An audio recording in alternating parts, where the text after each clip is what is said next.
शिंदे गटाचे नेते समाधान सरवणकर यांनी राज ठाकरे यांना डिवचलंय। गंगाजल शुद्धच आहे पण काहींच्या विचारांचं काय असा मजकूर असलेला भला मोठा बॅनर शिवसेना भवनासमोर लावलाय। तर राज ठाकरेंनी गुढीपाडवा मेळाव्यामध्ये कुंभमेळ्यातील गंगा नदीच्या प्रदूषित पाण्याचा मुद्दा उपस्थित केला। या मुद्द्यावरून समाधान सरवणकरांनी राज ठाकरेंना डिवचलं। या संदर्भात अधिकची माहिती आमचे प्रतिनिधी गणेश कवडे देत आहेत, पाहूयात।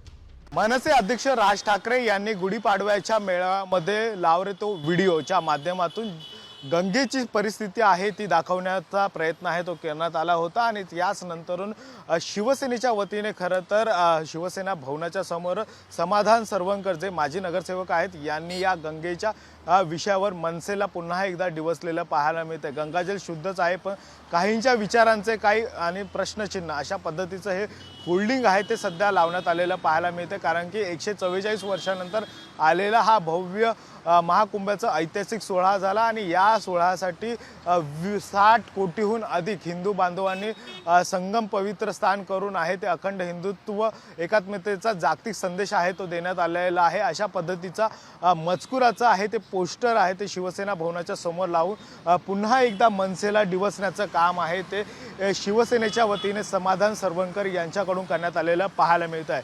व्हिडिओ जर्नलिस्ट रोहित सह गणेश कवडे, साम टीव्ही मराठी, मुंबई।